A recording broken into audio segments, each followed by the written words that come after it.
কি জঙ্গল রে, এত জঙ্গলে আমরা আম পাড়তে আসছি। দেখো ময়ূর আছে, ময়ূর যদি আসে তাহলে শেষ।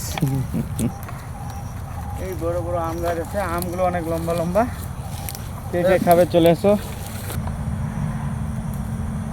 এই জঙ্গল, কি জঙ্গল দেখছি। জঙ্গলগুলো একটু ঘুরে ঘুরে দেখাবি, যে গোপ জঙ্গল। ঠিক আছে, বুঝিস না খালি মানুষের ছবি তুললে হবে।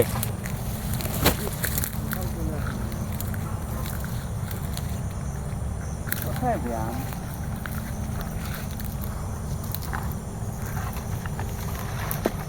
এই গাছের আমগুলো সব পাড়িলে চলে গেছে নাকি? হ্যাঁ, এটা সব গরু গরু